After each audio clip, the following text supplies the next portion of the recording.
Rings, Swords, and Monsters, Lecture 12. Children's Fantasy. Children's fantasy has a rich tradition that goes all the way back to the Victorian period. But I don't want to focus on those texts in this lecture. I rather want to focus on texts that come from what's called the golden age of children's fantasy, which is, say, the 1950s through the 1970s, in particular the 1970s. So it's true that Alice in Wonderland, The Princess and the Goblin, Peter Pan, The Water Babies are all examples of children's fantasy. They're very different than the children's fantasy that comes simultaneously with Tolkien and particularly post-Tolkienian. Really, until the 1950s or later, you could say that children's fantasy and fantasy weren't separate genres, and only The Lord of the Rings showed that you could have adult fantasies. Whether this division came up something spontaneous in the culture or it's a market-driven division, it's not entirely easy to determine. I'd like to point out that the first section of T.H. White's The Once and Future King, The Sword and the Stone, was published in 1939, so right after The Hobbit and quite a long time before The Lord of the Rings. But by the time you get to the end of The Once and Future King, which was published in these sections, when the time you get to The Queen of Air and Darkness, it's a very, very adult book. We're going to look at T.H. White in much more detail in the next lecture on Arthurian literature. But I just wanted to point out that he begins as very clearly children's literature, children's fantasy, and evolves into adult fantasy at almost the same time that Tolkien is writing The Lord of the Rings and evolving The Lord of the Rings. But let's look at something that was published just before The Lord of the Rings came out, C.S. Lewis's Chronicles of Narnia. Now, it's important to note that Lewis and Tolkien were very, very close friends. They met at Oxford in the late 1920s, and they stayed friends for a very long time. And they were part of this literary group that called themselves the Inklings. They met at the Eagle and Child pub and read each other's works or read other works that they liked. Tolkien read most of The Lord of the Rings to this group, and Lewis decided that he could write some fantasy works also and wrote the Chronicles of Narnia. In fact, even before this, Lewis wrote a space travel trilogy, and Tolkien was supposed to write a time travel book but never finished the time travel book, though it gave him the impetus to write about Numenor and so forth. Now, the Chronicles of Narnia has been popular for half a century. It's been wildly influential, printed millions of copies, and it's been turned into a major motion picture, and possibly there will be more motion pictures based on it. Narnia is fundamentally different from Tolkien's Middle-earth because it's like Stephen Donaldson's Land or Robert Holdstock's Mythago Wood and Lavandis in that there's a connection, a relationship between the primary world and the secondary world. However, unlike Holdstock and Donaldson, who do come much later, what happens in the primary world is not terribly important, except as it sets up what happens in Narnia. Really, all the primary world material in Narnia does is set up the relationships of the characters and their personalities. In any event, it starts out with the famous The Lion, the Witch, and the Wardrobe. 4 children, all brothers and sisters, 2 older ones, Peter and Susan, and 2 younger ones, Edmund and Lucy, find their way through a wardrobe into the magical land of Narnia, which is under a spell from the White Witch. The White Witch has brought a 100-year winter to Narnia. And in later books, Lewis explains why the White Witch has been able to do this and so forth. But for the purpose of The Lion, the Witch, and the Wardrobe, it's not really clear. Luckily, in Narnia, there is a benevolent lion, Aslan, the great lion, who's going to challenge the witch's power and lead the creatures of Narnia to overthrow her. And those creatures of Narnia are really interesting. Lewis threw pretty much everything in the kitchen sink, in mythological terms, into Narnia. There's Greek mythological creatures like fauns, Mr. Tumnus, who has goat legs and a human head. There's centaurs, there's minotaurs, there are dryads and naiads, there are talking eagles, and all the animals in Narnia can talk also. And there's good ones and there's bad ones. There's some that serve the White Witch and there's some that don't. The children are sort of the saviors of Narnia. There's a prophecy that when 4 children sit on the thrones of Cair Paravel in the castle in the west, then the White Witch will be destroyed and Narnia will be freed. So the witch obviously wants to stop that from happening by capturing or killing the children. And Aslan the lion is the creator of Narnia, we learn later on, and is Lewis's representation of both the Christian God, and since the Christian God is a triune God, both God and Christ. Now, this is where Narnia starts to have a few problems for some readers, because it's very clear that Lewis is writing some sort of an allegory. And that allegory is to the Christian story. Aslan equals Jesus is the way you can set this up and to see how this all plays out. So there's a scene where Aslan allows himself to be sacrificed, to be killed. He goes to the stone table, the witch has him bound, and then his throat is cut and he dies. But then he comes back. He uses deeper magic from before the dawn of time in a somewhat clumsily written thing. The witch knew of the deep magic, but I knew of deeper magic, which is a kind of a little bit of a plot surprise and a plot hole. But there is this great moment of joy, what Tolkien would call eucatastrophe, when Aslan comes back from the dead and then leads the Narnians to victory against the witch and heals Narnia and makes everything good again. The Aslan equals Jesus or Aslan equals God equation, and particularly the fact that Lewis became more focused on trying to communicate what he believed to be truths of Christian doctrine through his books, has made the later books in the Narnia series perhaps a little bit less easy to read. They're focused on doctrine, and in some ways there's a lot of stuff about, well, Aslan's not there, but you still have to believe in him, and false gods and so forth. And I actually find the very last book, which I had hoped every time I read it to be the culmination, the last battle, to be somewhat unsatisfying, and possibly some critics have called it cruel, though I don't necessarily agree with that. But the first 3 books in the Narnia series, The Lion, the Witch, and the Wardrobe, Prince Caspian, which takes place hundreds of years after The Lion, the Witch, and the Wardrobe, but involves the children again, and then The Voyage of the Dawn Treader, are really beautifully written books. And then The Silver Chair, which follows up The Voyage of the Dawn Treader, though with, again, more characters coming in and out from the primary world, is also very well written, though the plot is a little bit slower and more plodding than the first few books. In fact, the real genius of The Lion, the Witch, and the Wardrobe is how fast Lewis manages to get everything done. And that's what makes it stand out as a children's fantasy rather than, say, something like The Lord of the Rings. Lewis wastes no words. He's not a master stylist like Tolkien, but he is very good at moving his characters from one way to the other. Where Tolkien would have a very long descriptive journey of just walking through a woods or climbing a mountain, Lewis manages to, bang, move his characters from one place to the other in a few lines, sometimes with an intrusive narrator that says, and that went on for a long while like this, but I'm not about to describe it, and other times just by cutting chapters or changing scenes quickly. But as powerful and as strong as Narnia is, and as effective as it is for many child readers, there are, I think, 2 large weaknesses in it. The first of these is a weakness that Tolkien noted also. Because Lewis throws pretty much every magical creature you could think of, from mermaids to satyrs to ogres to hags to cruels, whatever else he makes up in there, there's a little bit less of that connected unity of effect that the Tolkienian world, and I would say also the Le Guin world and Holdstock's world has. You can have pretty much any magical being that Lewis wants will pop up. There's a giant, there's a centaur, with not any of the kind of, what would you call it, magical physics or magical biology that might underlie and make consistent another world. And this kind of heavy-handed use of magic maybe moves Narnia more into pure fantasy and away from science fiction where there has to be some kind of explanation, some kind of quasi-physics. But on the other hand, it makes it a little bit harder to enjoy Narnia in the same way as, say, Tolkien or Le Guin, because you kind of know that Lewis can always pull a rabbit out of his hat with some kind of new magical thing that's going to solve the plot problem. The other problem, I think, is that once a reader recognizes that Aslan equals Jesus, much of what's going to happen becomes fairly predictable.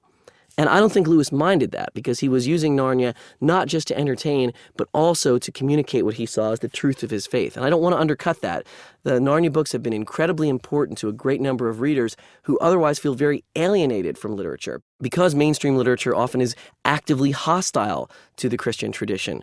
And so it's a very valuable thing to have works like The Lord of the Rings, even though it's not explicit in The Lord of the Rings, or The Chronicles of Narnia, which are at least not hostile, and actually in terms of the author's own lives and backgrounds, are very supportive of that. And I think it's one of the reasons they've become popular, because it doesn't just trash the ideology and the philosophy of a great number of its readers the way the modernist project is set up to be kind of atheistic and so forth. I'd also say I don't want to end on Narnia with a criticism, so I'll point out some of the particularly strong and beautiful scenes. Aslan's sacrifice at the stone table brings tears to my eyes and chills to me every time I read it. The return of Peter, Susan, and Lucy to the ruins of Cair Paravel and Prince Caspian is eerie and creepy and very beautiful and works very well for exactly what Lewis wants it to do.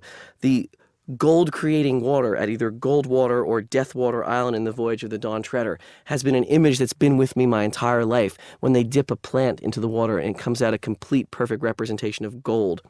And finally, Reepicheep, the extravagantly brave and gallant mouse who's a major factor of The Voyage of the Dawn Treader, and Aslan, the great lion, are memorable characters that even though Aslan may be an allegorical representation, he also has a personality. And many writers who've tried to imitate Lewis have lost that part. Aslan has a distinctive personality, and he's a distinctive character that you can see as an individual as well as a representation. The success of Tolkien at making fantasy more serious, and at Lewis of making children's fantasy very successful, opened a door to what many people call the golden age of children's fantasy, which runs from the late 1960s through the 1970s. During this time, Ursula Le Guin writes her Earthsea books, Susan Cooper writes the Dark is Rising series, Lloyd Alexander creates the Chronicles of Prydain, and there's lots of other not quite as aesthetically successful but important fantasy works that come out. I've already discussed Le Guin's Earthsea books, so we're going to skip those, except to note that the way that they fit into the genre of children's literature is that they're very much focused on the growth of characters from children to adults rather than adults who have matured in some way. They really start out as children. Ged, the female character from Tombs of Atuan Tenar, and Aaron in the first three books physically and emotionally grow up in these books. And that's the theme that you see in children's literature that in fact you don't see so strongly in Narnia, because Lewis tends to pull the characters out of the world as soon as they start to grow up. Peter and Susan stop being able to come back, and then Edmund and Lucy stop being able to come back. So once they get to like even teenage years, they're gone. However, in Susan Cooper's The Dark is Rising and Lloyd Alexander's The Chronicles of Prydain, there's a strong focus on growing up, which we're going to see later on in the incredibly popular Harry Potter books, which are a little bit beyond the scope of this lecture, which I'm going to mention towards the end. Susan Cooper's The Dark is Rising sequence, a 5-book sequence that's Over Sea Under Stone, The Dark is Rising, Green Witch, The Grey King, and Silver on the Tree, is probably the most Tolkienian of all the children's fantasies. Cooper took classes with Tolkien at Oxford and was inspired by him in that sense, and she learned a lot about British folklore and Welsh and Celtic materials and Anglo-Saxon. But also, when I recently interviewed her, she pointed out that she just made a lot of stuff up. And that's really important because too many times we critics get into source hunting rather than acknowledging that, especially in fantasy literature, the author's own invention and imagination is really important. So it's important to note that Cooper just made some stuff up and it was very powerful and effective. Cooper has 2 sets of protagonists. The first are the Drew brothers and sisters, Simon, Jane, and Barney, who are the major protagonists of the first book, Over Sea Under Stone, who don't show up in the second book, The Dark is Rising, and then are also in the third and the last book. But in her second book, Cooper develops her really, really interesting protagonist. This is Will Stanton, who on his 11th birthday wakes up to discover that he's not just a human being and the 7th son in a very, very large Buckinghamshire family, but that he's also an old one, a member of a circle of immortal beings who make up what's called the light, a Manichaean opposition to the dark, the evil. You can guess who's the good and who's the evil. The light is good, the dark is evil. And Will Stanton is the last member of the circle of old ones to be born. This is a really interesting situation that Cooper comes up with here, because Will Stanton has this doubled sense. He's the youngest child in the family, and so he has to act like a youngest child. At the same time, as he comes into his gifts as an old one, he has enormous power, great knowledge, and immortal life. And Cooper tries to have both of these things work in the stories with varying degrees of success. Cooper's quests are unlike Tolkienian quests in that her characters are going out to find stuff rather than to throw it away. The first book is about finding the Holy Grail. The second book is about finding these numinous signs of light, a circle quartered by a cross made of wood, bronze, iron, water, fire, and stone that Will Stanton must find at different places and different times, different centuries, around his Buckinghamshire village. The third book is about the discovery of whatever little secret message was written on the Grail from the Green Witch, a kind of fertility deity that's being thrown into the ocean in Cornwall. The fourth book is about discovering a golden harp, and the fifth book about getting a crystal sword. These books are quite a bit darker and more frightening, also a bit more well-crafted, than the books by Lewis. The dark is really quite scary. They manage to terrify Will and other people in ways that range from using the voice of his mother to bringing out giant scary whirlwinds and hellhounds and black horses and black riders. And again, it owes some debt to Tolkien at different places. But Cooper does a really good job of stitching together all of this material, Celtic, Arthurian, Anglo-Saxon folk material, and to making it into a coherent whole, and by suggesting that the light has sort of been running the show through history in this continuing battle with the dark, and that human history has always had this magical component, particularly in the British Isles, that's going on behind it. Possibly the most emotionally powerful book in the sequence is The Grey King, where Cooper manages to bring in themes of adolescent rebellion and alienation and work them into the fantasy genre, something that's really not been done up until this point. And in fact, Cooper won the Newbery Award for doing this, so this is a very respected book. And the way she does this is the same way that kind of mainstream young adult writers of the same period, like Paul Zindel or Robert Cormier, is that she brings in these kind of conflicts between parents and children, between children and their culture, and lets them be replicated and illuminated by the fantasy material. The Grey King focuses around Bran Davies, who lives in Wales and is, in fact, we learn by the end of the book, the illegitimate son of King Arthur from far in the past, but who's brought to the modern era to keep him safe. Bran is albino. He has yellow eyes and white skin, and he's somewhat shunned by the people who are in the village around him. Will Stanton, our protagonist from the first book, comes to Wales on holiday and befriends Bran. But there's a lot of mutual suspicion between them, actually more suspicion on Bran's part, because Bran is Welsh, she doesn't totally trust the English, and also because of Will's magical powers, which Bran recognizes. And Bran doesn't know his own history, and neither does Will at this point. The two boys go through some wonderful adventures in Craig Ir Adrin, Bird Rock in Wales, and on Cadair Idris, where they have to confront the evil Brenin Llwyd, the Grey King, and find the hidden harp of gold that the light needs to fight the dark in their final conclusive battle. But actually the most powerful moments in the book are elements of simply human drama, where the fantasy is only a sidelight. And that is particularly when Bran's beloved and also albino dog is shot and killed because the dog is falsely accused of killing sheep. And that moment when Cathal, the dog, dies in Bran's arms, and Bran has to deal with the injustice and his own father saying, well, he killed sheep, so he deserved to be killed, is one of the most powerful moments in children's fantasy, because it kind of encompasses in itself death of a pet, major injustice, and the cosmic themes, because Cathal's been killed because the Grey King is manipulating events also. So Cooper has at that moment managed to bring together kind of the young adult novel and fantasy literature and get it all to pull in the same direction. It's very powerful. So is the scene later on when Bran finds out about his parentage and confronts his adoptive father. And to give Cooper a lot of credit, Cooper has the adoptive father defend his decisions about why he took in Bran, why the mother ran away, and why things turned out the way they did. This is a really hard scene to read because it's the conflict between an adopted son and his father, and the father recognizing that the son comes from a nobler and higher and more important lineage. And this is going to be played up at the end of the books.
hatred of immigrants in England and potentially elsewhere, and links it up to her cosmic struggle in a way that a lot of other writers haven't been able to do successfully. The dark generates things like hatred and racism and anger, and it uses those natural human emotions to ride to power, to take over people. It's a very powerful and very effective scene, and it sets the stage for the ending of Silver on the Tree, which, as mystical and strange as it is, centers around the power of human love and human loving bonds.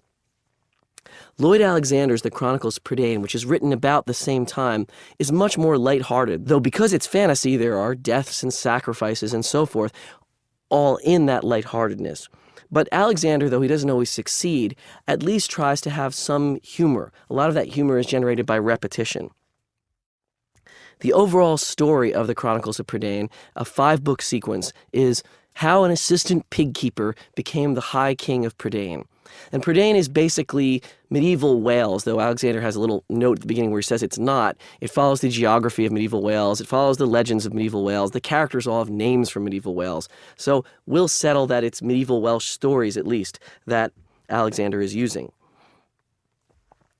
Taran, the protagonist, is adopted as a foundling by Dalbin, the great enchanter. And Taran wants to be a hero more than anything else. And he starts out, he's quite a little boy. He's probably 8 or 9 years old, I think, at the beginning of the books. And he wants to be a hero very, very badly, but he's just an assistant pig keeper. And his job is to keep Hen Wen, the oracular pig, the pig that can tell the future. Taran desperately wants to be a hero, but he's really just the assistant pig keeper. However, he has a great many heroic encounters. He ends up being dragged along on various adventures to fight the evil horned king, for example, or to try to recover the black cauldron, a magical cauldron into which a dead body can be put and out of which comes an evil zombie undead creature that can't be killed.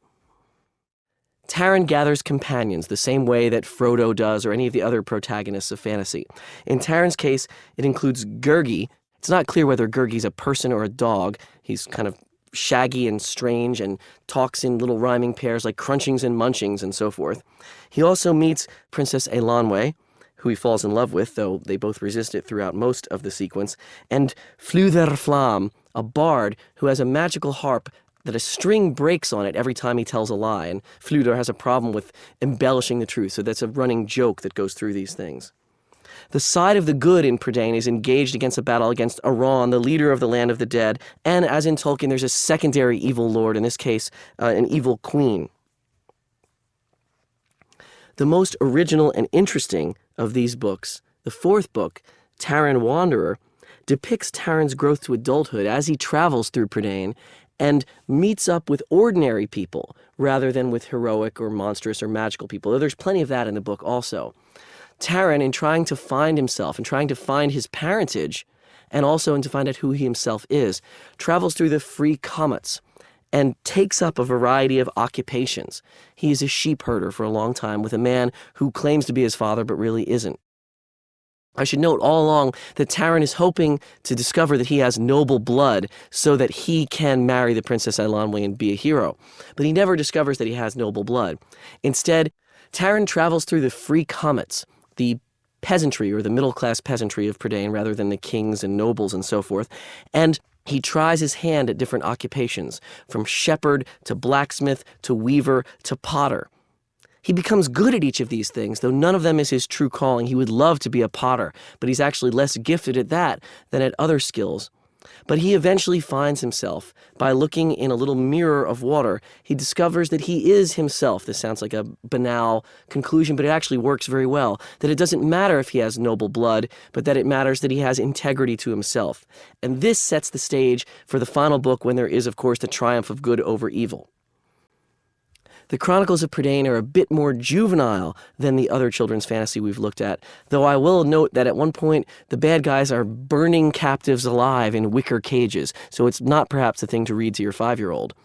But in the end, Alexander comes around with kind of a typically fantastic view that the good guys win, the bad guys are vanquished, and some people have to leave the country, and an assistant pig keeper becomes High King of Prydain. But what's particularly interesting about the Chronicles of Prydain is the loving depiction of the crafts that Taran tries, and even more importantly, Alexander's assertion about being true to oneself and Alexander's connection between performing a job with integrity and being a hero. This is a very much of a middle-class book in that sense. It's not about being born into heroicness. It's not about, like Will Stanton, being an old one. It's not even about the Chronicles of Narnia being the chosen children. It's about doing what's set before you, in that sense very much like Frodo the Hobbit, though I'll note that even Frodo has inherited some things from Bilbo. It's not clear whether you'd say that the end of the Chronicles of Prydain or the end of The Dark is Rising or the end of the Chronicles of Earthsea is the end of the golden age of children's literature in the 1970s, but it did seem to come to an end for a while.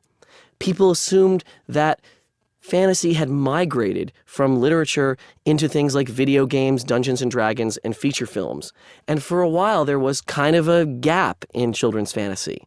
But that changed in the 1990s when J.K. Rowling came along and published her Harry Potter books, which became the largest sellers in fantasy history, possibly larger sellers even than Tolkien, and certainly the creation of a franchise that had generated more money than any children's fantasy or maybe any other fantasy beforehand.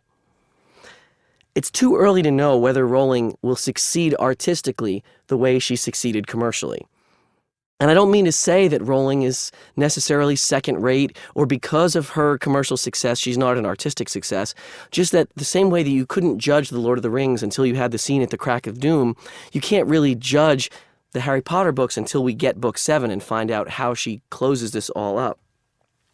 I would say at this point that Harry Potter deserves a solid second ranking. Certainly it's in there with Lloyd Alexander, C.S. Lewis, some of those writers, if not quite up the level of Ursula Le Guin and J.R.R. Tolkien.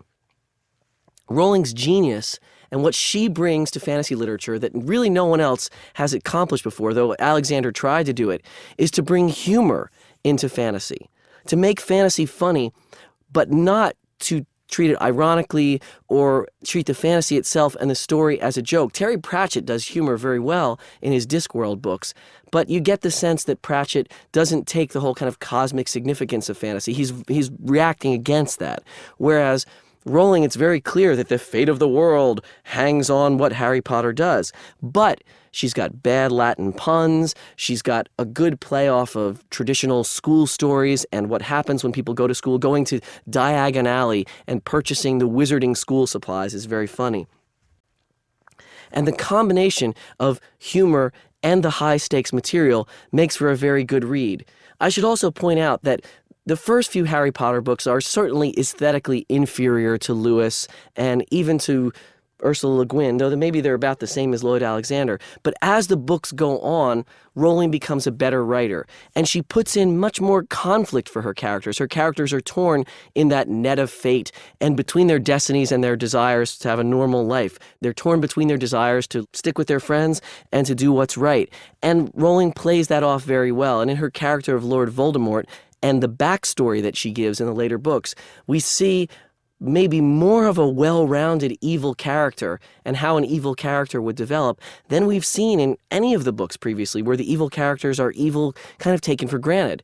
We see the evolution of an evil character in Rowling, and that's an accomplishment. But we really can't judge her yet until we see whether she succeeds or fails in the 7th book. I want to add one more writer very, very briefly because he's such an antagonist towards some of the previous writers we've discussed, and that's Philip Pullman, a British writer whose trilogy, His Dark Materials, is set up as a deliberate contrast and attack upon Lewis's Narnia books in many ways. Pullman, like so many other mainstream writers of this time period, is viscerally and somewhat irrationally, in my view, anti-Christian. He hates Christianity, he loathes C.S. Lewis, and sadly this comes through as kind of jealousy on his part about Lewis's success and possibly even Tolkien's success. Humor is certainly not a strength of Philip Pullman, who's deadly serious in everything he writes.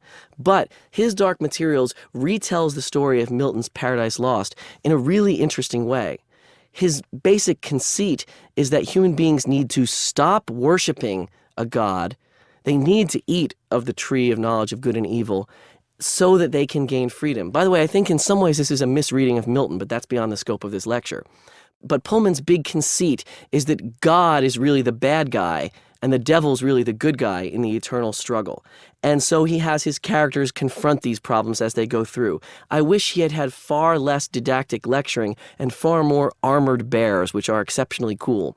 And I will say that the first book of his Dark Materials trilogy is beautifully scary, eerie, and creates a sense that's very much like Robert Holdstock's Lavandis, that it's like nothing you've seen before. Unfortunately, Pullman's not able to maintain that through the 3 books.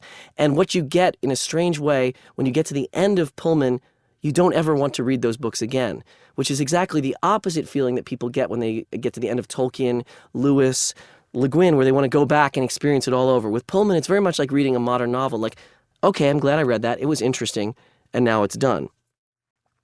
Now, Pullman lacks Rowling's light touch, and he's far more didactic than Le Guin. But he at least continues in the tradition of moral seriousness that's characterized fantasy, and particularly children's fantasy. Even though he disagrees with everything Lewis would say, and he goes a little bit over the top of calling Lewis a racist and a sexist and other things that are really not really relevant to Narnia, I think. Pullman does a very good job at maintaining the idea that fantasy has to deal with the big questions of existence, possibly because modernism has failed to deal with those questions very well. Again, modernism deals with human relationships, but it doesn't deal very well with the question of why are we here? What should we look forward to? What should our morality be? You may not agree with Pullman if you're much more of a Lewis or Tolkien person who reads fantasy, but you should read Pullman to see how these same sorts of questions should be challenged and should be examined and can be examined through fantasy. It's a serious mistake to see children's fantasy or even adult fantasy as simplistic or unsophisticated. It's very sophisticated. It's just about different things than mainstream literature. And in fact, we'll see this very clearly when we move on to the Arthurian materials in the next lecture. Arthurian materials have a long tradition of being taken seriously as literature. And Arthurian fantasy in the modern era, which is what we'll examine, manages to examine issues of romance, of male-female relationships, of people caught in a net of fate, at the same time that they're also fantasy literature. After listening to Lecture 12, a student posed this question to Professor Drought. Is fantasy supposed to reinforce traditional values? Let's listen to the professor's response. Fantasy, particularly children's fantasy, is often seen as something that can reinforce values. In fact, this is a standard take on children's literature, is that you have your children read certain literature to reinforce your values. I think that's actually a very problematic distinction to make, because literature is never stable that way. You can't really pin it down. I mean, does Tolkien reinforce traditional values? Some of them, but he's also, a possible eco-critic and about preserving the environment, and that could be a traditional value or a not traditional value.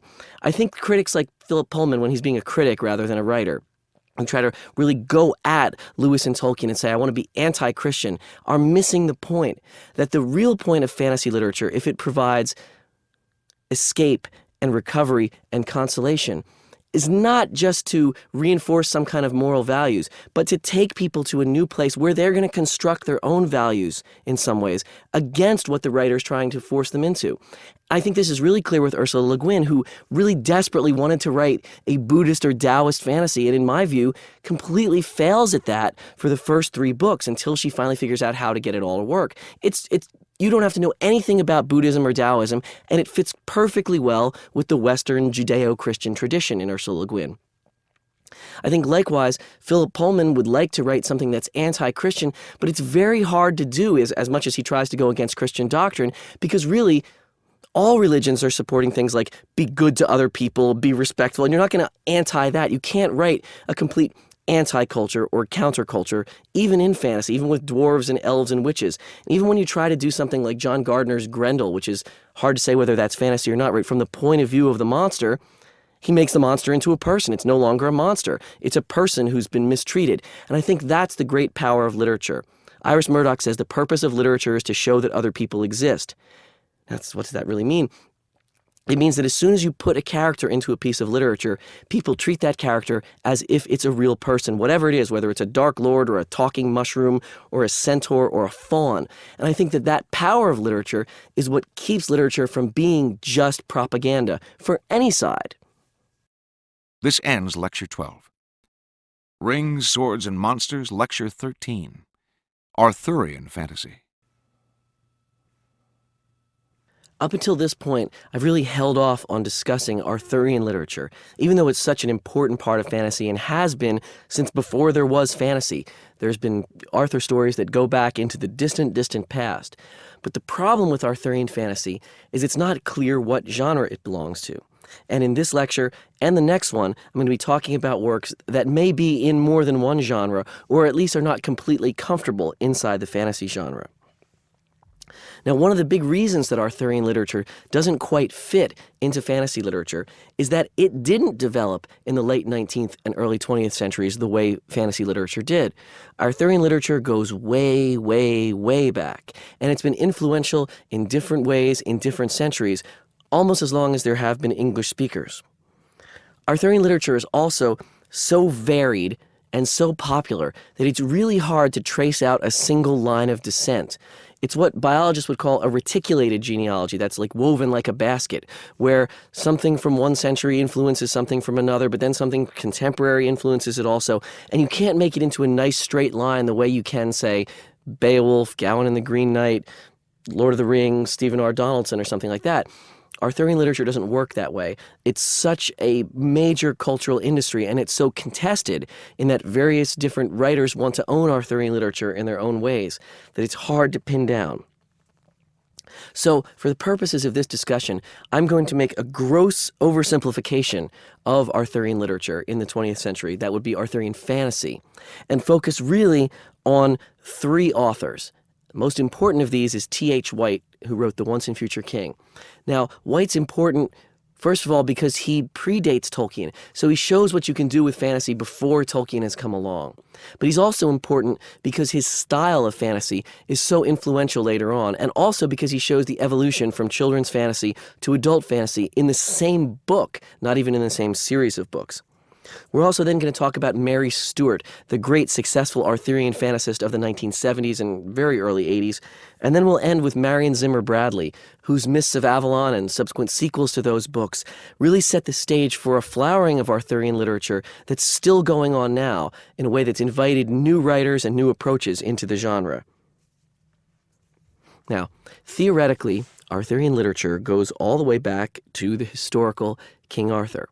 But if you think I'm going to open that can of worms, you're mistaken. As best as scholars can tell, if there was any historical King Arthur figure, he would have had to be back in the 5th or 6th centuries, in between the fall of Rome and the rise of the Anglo-Saxon kingdoms. And we say this because after that point in time, we really have a pretty good record in England, and there's no King Arthur in that record. Our first mentions of Arthur appear in Welsh materials, and also in the work of Latin historians like Gildas Nennius and Geoffrey of Monmouth. And Geoffrey of Monmouth added his own stories to the material he had inherited, and in fact, each person who treats Arthur seems to add more and more and more material. The stories then, the Arthurian stories, kind of get stitched together into these large omnibus works, and the first and possibly the most important of these is Brut, which is written by Lachaman, often spelled Layaman. It means lawman, actually. And this is a gigantic, and I mean gigantic, 10 times the size of Beowulf, Middle English alliterative epic. Now, it's called Brut because Lachaman was suggesting that King Arthur was a descendant of Brutus, who was in turn one of Aeneas's men. And I want to take just a second to show how all this epic fits together and try to explain what's going on. If you go back to what's really the original epic, the Odyssey and the Iliad by Homer, you see that the Greeks have an epic about their great triumph over the Trojans. Well, Homer was universally acknowledged to be the greatest literature, the greatest work of art that had been created. And Virgil, who was Roman and obviously spoke in Latin, comes along much, much later. The Romans have co-opted Greek knowledge and Greek learning.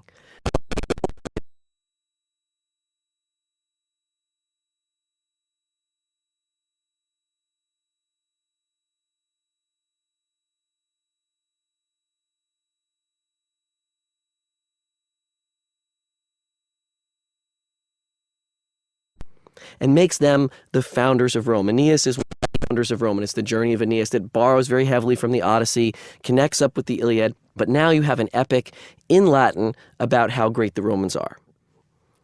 Well, the English had no epic of their own. And one of the things that Lachenmann then tries to do is to connect up English history with this King Arthur figure to the great epic that had been begun by Homer and continued by Virgil. So, supposedly, one of Aeneas's men, Brutus, gets washed up on the shore of England, and he founds the dynasty that leads to King Arthur. There's a whole big deal in medieval England, and particularly in medieval London, even in Chaucer's time, about Troy. And Troy is the ancestor to London. And there was even some discussion about maybe we should rename London New Troy, because we want to connect up with this epic history.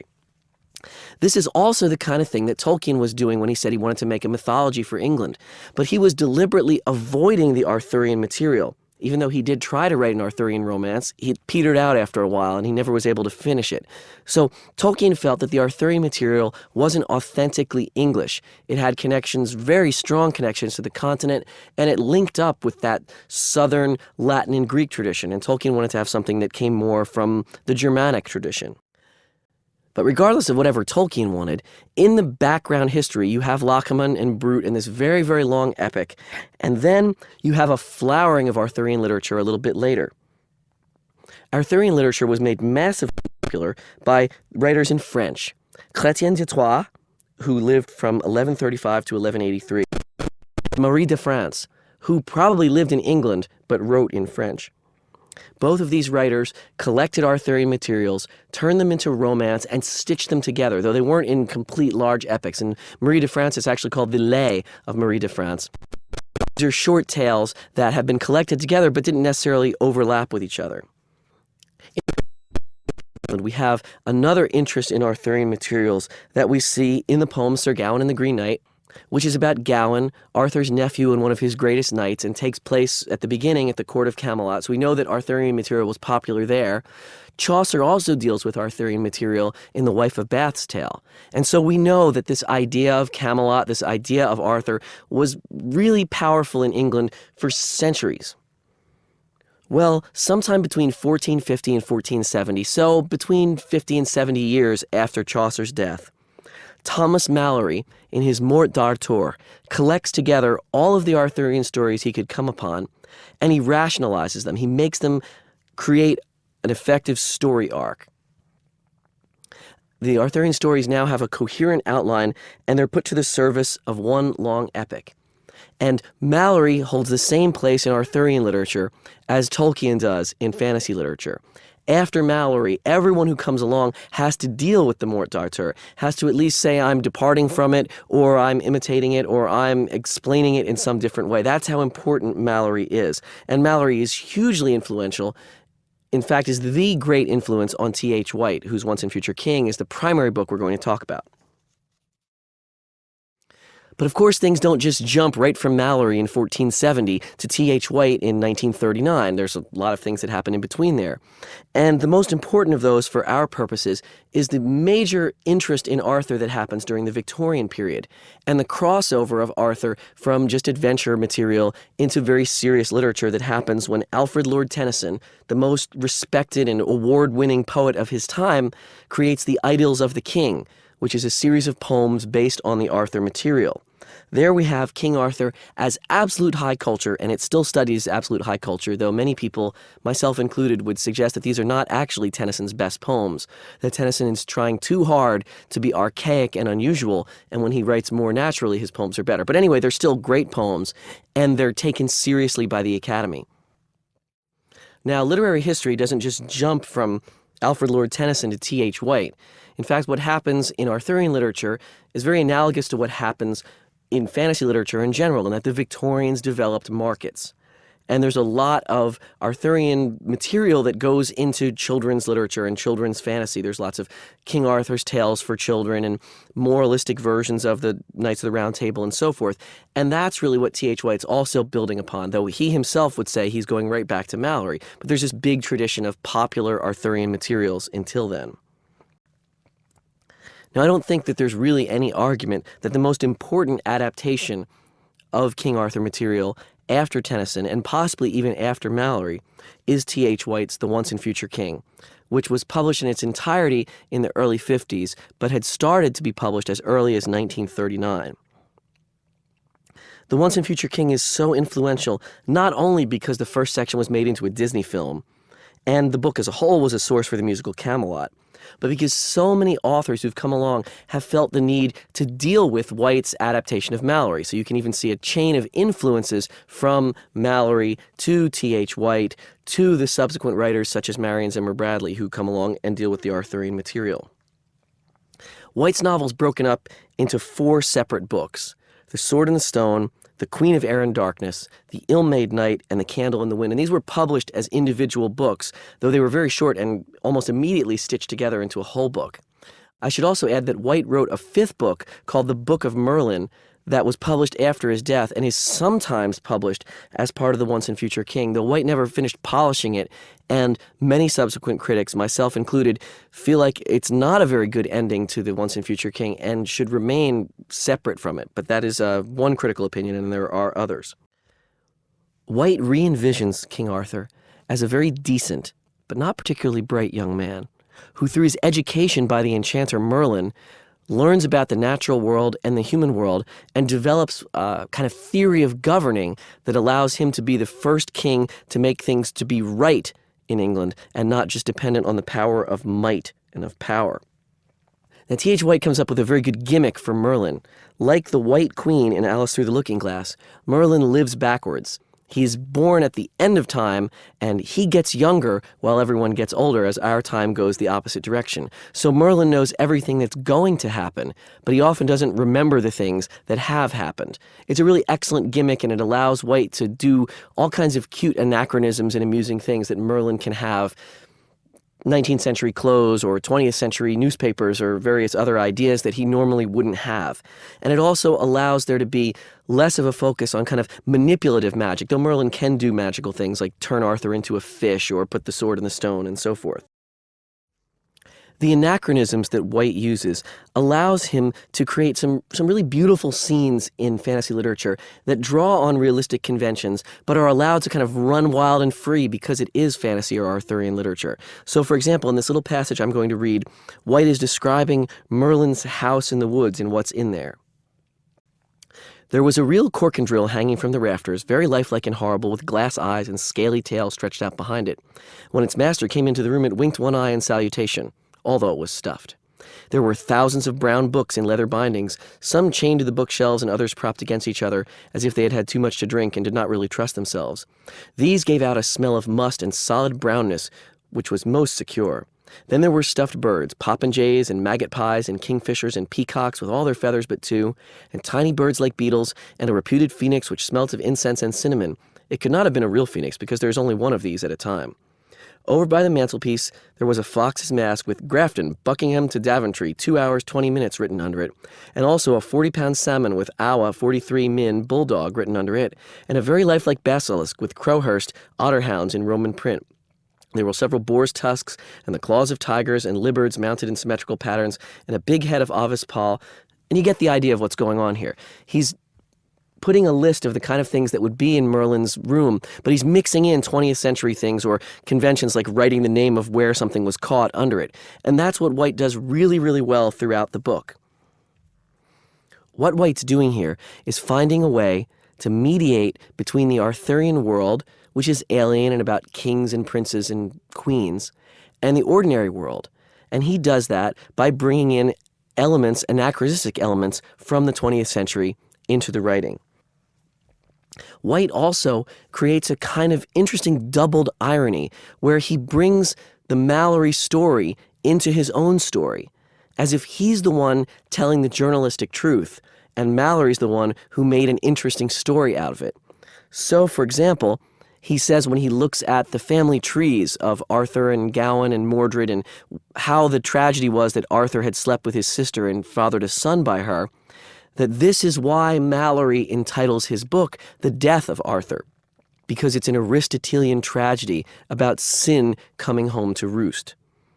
So it's important to see how White is very, very clear and very metafictional, if you want it that way, about working with his source. He tells his reader, I'm adapting my source. At the same time, he creates the conceit that he knows the real truth, and Malory was just telling a story in some way.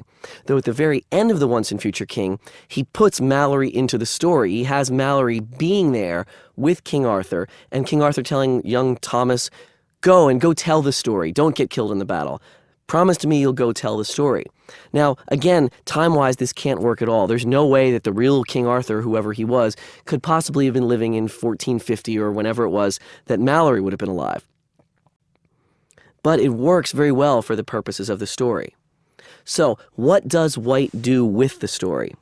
Well, he changes the focus of all previous Arthurian literature, which was about heroism and overcoming obstacles, into something very modern, very post-war. And that is that Arthur has found a way to take all the might, all the power that's floating around in the world, and channel it into doing what is right. And that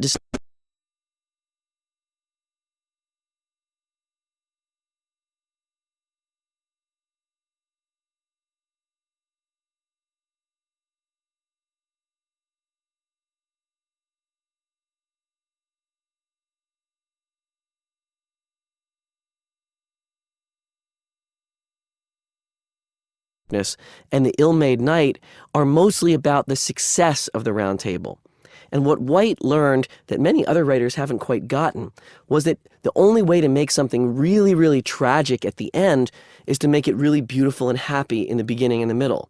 So The Sword and the Stone is this idyllic childhood of Arthur where he gets to turn into animals and see tournaments and do magic. And then he has these great successes as he builds up his kingdom and makes it more powerful. And then it all comes crashing down, destroyed by the Lancelot-Guinevere infidelity and the Lancelot-Guinevere-Arthur triangle, and destroyed by Mordred, the offspring of Arthur and his sister Morgause. In modernizing and really making modernistic his Arthurian material, White also makes a very radical change in the character of Sir Lancelot. Sir Lancelot, who by the way wasn't in the original Arthurian materials but comes in from France later on, is of course the greatest knight ever, the best fighter, the one who always wins. T.H. White makes him ugly, hideously ugly. He says he looks like an ape, and he's embarrassed of himself. White also makes Lancelot cruel. Said the thing about Lancelot was that he liked to hurt people, and then he felt terrible about it afterwards. By the way, I don't really go in for biographical criticism, but this is perhaps a description of T.H. White himself. He is a very strange man with a very difficult life. He was a schoolmaster and an expert in Latin, and he loved animals to the point where when his beloved Irish setter died, he almost had to be institutionalized for depression. But the few people who knew White and talked about him said that it seemed that White was completely a sadist. He only got sexual satisfaction somehow out of hurting people, but he was also moralistic enough that he wouldn't do that. And he hated it. And there was this very weird moment towards the end of his life when he falls in love with a young boy, and the young boy falls in love with him, and the young boy's parents keep this from going on. And White himself suggested that he couldn't have any real relationships with people, but only with animals, because he was a sadist of some sort. I don't know what to make of that except that he projects that onto Lancelot. White also did the very bizarre thing of doing falconry, that's training a falcon to fly for you, using the medieval methods rather than modern methods, which are a lot easier. The medieval method of training a falcon is to sit on a stool and stare at it until it falls asleep, no matter how many days this takes. And White did this with falcons. Nowadays they use conditioning methods and it works much better, but White actually read the Latin treatises on hawking and trained falcons this way. He was a superb Latinist. In addition to the Once and Future King, Mistress Mesham's Repose, and England Have My Bones novels, he also translated the Latin medieval bestiary as a book of beasts, and it's still used today. It's a very good and accurate and poetic translation.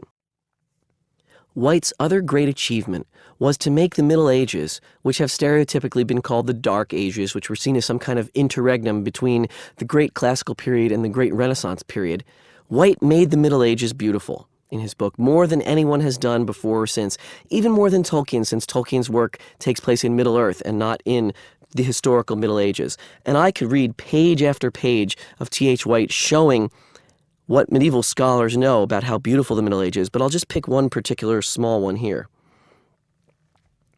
The world had been expected to end in the year 1000, and in the reaction which followed its reprieve, there had been a burst of lawlessness and brutality which had sickened Europe for centuries. It had been responsible for the doctrine of might, which was the Round Table's enemy. The fierce lords of the strong arm and hunted the wild woodlands, only of course there had always been exceptions like good Sir Ector of the Forest Salvage, till John of Salisbury had been forced to advise his readers, if one of these great and merciless hunters shall pass by your habitation, bring forth hastily all the refreshment you have in your house, or that you can readily buy or borrow from your neighbor, that you may not be involved in ruin, or even accused of treason. But then, White goes on, here's how the Middle Ages had changed. There were urbane abbots, tip-tupping along on ambling palfreys in furred hoods, which were against the rules of their orders, and yeomen in smart tackle with hawks on their fists, and sturdy peasants quarreling with their wives about new cloaks, and jolly parties going out to hunt without armor of any sort. Some were riding to fairs as great of that as Troy, others to universities which rivaled Paris, where there were 20,000 scholars, whose ranks eventually provided 7 popes. In the abbeys, all the monks were illuminating the initial letters of their manuscripts with such a riot of invention that it was impossible to read the first page at all. Those who were not doing the Cairo page were carefully copying out the Historia Francorum of Gregory of Tours, or the Legenda Aurea, or the Jeu de Eches Moralis, or a treatise of Hawking, that is, if they were not engaged upon the Ars Magna of the magician Lully or the Speculum Majus by the greatest of all magicians. In kitchens, the famous cooks were preparing menus, which included for one course alone, Ballock broth, caudal fairy, lampreys and gelatine, oysters in civet, eels in sorbet, baked trout, brawn and mustard, numbles of a heart, pig's farce, and so on and so on. White just had a great feel for the Middle Ages, and he emphasized the romance and the beauty in a tradition where the darkness and the horror had always been emphasized before. Again, there are successful Arthurian fantasies between T.H. White and the next person we're going to talk about, Mary Stuart. But I'm going to leave them out for now because Mary Stuart represents kind of the other approach, the non-romantic approach to Arthurian literature. Mary Stuart attempts to take Arthurian literature and move it from fantasy, however uncomfortable it is in the fantasy genre, and instead move it into historical fiction. Stuart, in The Crystal Cave, The Hollow Hills, The Last Enchantment, and The Wicked Day, attempts to find ways to historically justify almost everything that happens in Arthurian literature. So, for example, her Merlin has knowledge of technology, and he has some visions, but in terms of actually abracadabra magic, that's not what Merlin does. Stuart is particularly important because she finds a place in history to put Arthur. Now, this is pretty much the place that other writers had put him, but she finds a way to justify it all by saying that Arthur was a king of the Roman Britons who was in between the fall of Rome and the rise of the Anglo-Saxon kings. That's the only historical period it could fit into. And she develops that idea further. And she comes up with all kinds of little historical tidbits. Since Stuart, almost everyone has followed this idea. So she really set the place for Arthur in history so that you can make historical fiction rather than straight fantasy. And that's a kind of hard boundary to police anyway. Historical fiction is something that could have happened but didn't, or could have happened but isn't written down. And that could have happened is really important. If you want to be fully in the historical fiction genre, you can't have magic. You can have people believing in magic, but you have to justify all of your magic in terms of things that could fit the physics of the mundane world. And that's exactly what Stuart does. Mary Stuart's success and her historicizing and her use of historical materials really enables the next author we're going to talk about, Marion Zimmer Bradley, whose Mists of Avalon has been simultaneously immensely influential and reviled by many critics who argue that Bradley is a terrible stylist and her book is bloated and tedious and boring. That, by the way, hasn't stopped it from being immensely influential and, more importantly, really powerful and important to a great number of readers, some of whom who have gone on to be great writers. Bradley follows Stuart in locating Arthur in the confusion of the Roman collapse and the Anglo-Saxon rise. At that very moment, say in the 5th, maybe the 6th, maybe even back to the 4th century, when we really don't know very much about what was happening in England. Bradley's brilliant gimmick is to tell the Arthurian story from the point of view of the women rather than the men. Now, it's amazing to think that this had never been done before the late 80s when Bradley did it, but it hadn't. No one had thought to tell the story of Guinevere or Morgan or Morgause or Morgana or any of these characters from their own point of view. The closest you might get is Alfred Lord Tennyson's poem The Princess, which at least is from a female point of view and kind of touches on some of this medieval and quasi-medieval material. But even The Princess doesn't really get into the Arthurian materials the way that Bradley does. Bradley's work was consistent with emerging feminism that was coming through in academia, popular culture, and just about everywhere else in the late 1980s. And it was also consistent with a desire by a lot of writers to try to have some new take on Arthurian material, whatever that take was. People seem to have gotten tired of jousts and fights with giants and either wanted to go into a psychological view or, like Mary Stuart, into a historical view. And Bradley plays both of these, both psychological and historical. Now, Bradley was influenced very strongly by The Chalice and the Blade, which is a quasi-historical, kind of quasi-theoretical feminist book that argues that there was a pre-Christian, usually described as Celtic, but oftentimes even Bronze Age or Neolithic, matriarchal civilization in Europe, usually represented by some of those strange little pregnant figurines that you always see in art history books. Anyway, that this civilization, this pre-Christian matriarchy, had dominated Europe, but it had been destroyed when Christianity took over. Now, as a literary historian myself, I have to say that sadly, there's really not a lot of good evidence, and it's much more wishful thinking than it is accurate, though we do have those figurines, and there are certainly possibilities of lost matriarchal civilizations, but we really don't have particularly much evidence there. But Bradley takes that idea and runs with it, and comes up with the idea that the pre-Christian Druids in England were a matriarchal religion that was in touch with earth magic. They're kind of like pre-Christian greens. They love the earth. They have earth power. They have visions and fit into shamanism, the kind of thing that Holdstock does a little bit also. And the focus of the power of these pre-Christian nature-worshipping druids is the holy Isle of Avalon.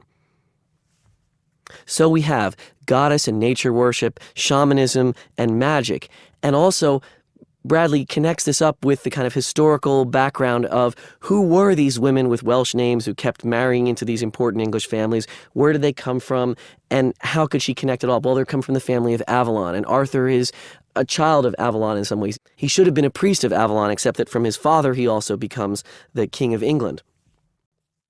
Now, Bradley's conception is brilliant, but her execution is somewhat less so, because she falls into the trap of being over-stereotypical.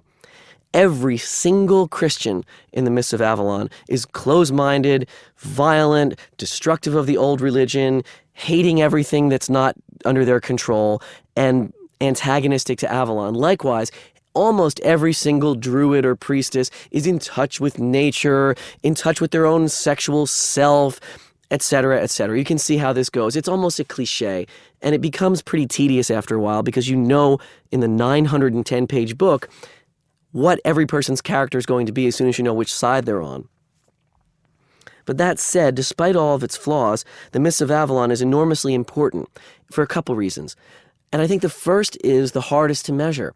The Mists of Avalon inspired a whole generation of not just writers but readers. I know so many of my female students or my female colleagues who were enormously inspired by reading The Mists of Avalon, who read all the subsequent sequels, and Bradley then takes the idea and runs it to death. There's The Priestess of Avalon, and there's some follow-up books in Avalon from the women's point of view, and then she does The Fall of Troy from the women's point of view, and you could see that if she had lived, she would keep doing these women's point of view books from just about any historical epoch. It's better that other people have come along and started to do that. But what she did, and I give Bradley more credit for this even than Ursula Le Guin, is that she made fantasy no longer be a boys' genre. And that has been enormously important in the kind of flourishing of fantasy literature that's come along in the past 10 years and has been closely associated with both the Harry Potter books and with Peter Jackson's Lord of the Rings movies. It used to be that fantasy was a boys' genre. And that was clear even back through the 80s and 90s, that 90% of your audience for fantasy literature, 90% of your audience for Tolkien was male. That is no longer the case. When I give lecturings at gatherings of Tolkien enthusiasts, the crowd is easily 50-50 male-female, and oftentimes more female than male, though I will have to say that many of the women in the crowd are wearing elf princess costumes, and I'm not really sure what that means. But in any event, by doubling the size of the potential audience for fantasy, Bradley and people who followed in her footsteps have brought a new life to the genre and brought in new ideas and new approaches. All this old material can be treated in a new way, and that's exactly what the new wave of writers who are really beyond the scope of this course, because it's hard to tell which ones will be successful and which ones will have great aesthetic achievements and which ones are just getting started. But there's this whole new group of writers, and they're not all female, but they're male writers who take some of these things into account. Arthurian literature, particularly in Bradley and also in T.H. White, also deals with the problem of romance and male-female relationships, which has been pretty much absent from a lot of fantasy literature up until this point. Le Guin can say that the Tombs of Atuan is all about sex, but there's no actual sex in the Tombs of Atuan, and likewise for many, many, many other fantasy books, sex is completely exiled. In fact, I think it's very clearly intentionally exiled in Tolkien. It's exiled for various reasons, mostly having to do with the child protagonists in people like Lewis and in Le Guin. But in Arthurian literature, sex is right there in the middle of things. And that's important because it shows that even in a fantasy context, there can be very serious adult treatments of things like male-female relationships and sexuality. Now, it's interesting to note that some sections of T.H. White's Once and Future King that dealt with sex, or at least talking about what we would call the birds and the bees talk, were censored, were cut out of the American versions of the text, and were left in the English versions. But then the end of T.H. White, as the book grows up, as the book becomes about adults, is very much about the sex between Lancelot and Guinevere, and White even is daring enough to talk about how this was between two people who were old people and not maybe necessarily as physically attractive as they'd been in their youth. And I think that's kind of daring in fantasy literature. Le Guin does sort of the same thing in Tehanu, though it maybe doesn't work quite as well. In any event, sex is just a stand-in in my argument to show that Arthurian literature is much more closely connected to the mainstream, even though it's fantasy. It deals with mainstream issues as well as dealing with fantasy issues about death and immortality. After all, Arthur is supposed to come again. He's the once and future king. And by doing so, it shows that fantasy really can tackle any issues that its writers set their minds to. Now, as we'll see in the next lecture, there's another strand of mainstream literature that has fantastic or fantasy connections, and that's the so-called magical realism of writers like Italo Calvino, Umberto Eco, Jorge Luis Borges, Gabriel Garcia Marquez, Salman Rushdie, and Mark Helprin. But magical realism also remains very distinct from fantasy literature. And in the next lecture, I'm going to explain what magical realism can and can't do, and perhaps why it doesn't engage with exactly the same things that fantasy literature and even Arthurian literature does. This ends Lecture 13. Rings, Swords, and Monsters, Lecture 14. Magical Realism and Conclusions. In this lecture, we're going to do two things. First, we're going to examine a subgenre of literature, of mainstream literature, that has something very much in common with fantasy literature, and that is what's called magical realism. Then we're going to see if what we look at in terms of magical realism sheds some light on the entire course, maybe can wrap things up a bit so that magical realism explains something about fantasy literature as a whole. Now, I've noted several times that Tolkien influenced fantasy, or what we could call genre fantasy. Remember, genre as a category, and also as kind of a pejorative term, something that's a criticism that says it's not quite as good as mainstream literature. Genre fantasy, it's not been a significant part of the high cultural tradition of modernism that's really been the major focus of literature in the 20th century. And I want to add also that people say, oh, modernism is dead, or now we're in postmodernism. It's all just various types of modernism, and it certainly works as a category to separate it out from genre, like fantasy, like romance, like science fiction, and so forth. But within mainstream literature, there's a subcategory of literature that really started going maybe in the 1950s, the late 1950s, early 1960s, which was the same time that Tolkien was publishing The Lord of the Rings, but got its most notoriety in the 1980s and 1990s. And I mean by this magical realism, or I should say the so-called magical realism. The writers in magical realism have been among the most celebrated authors of the 20th century. And yet their subject matter includes things like impossible libraries, an angel that washes up in someone's yard after a storm, a never-ending attack of ants, a volume of an encyclopedia from another planet. All of these things are obviously very much in the fantasy genre, it would seem. And yet they're not. They're not because of the way critics treat them, and they're not because of the way the writers write. I don't want to create the false impression that the writers I'm going to talk about now would consider themselves to be part of the Tolkienian fantasy genre, or for that matter would be recognized as being part of it by any critics. There is a distinction to be made between them.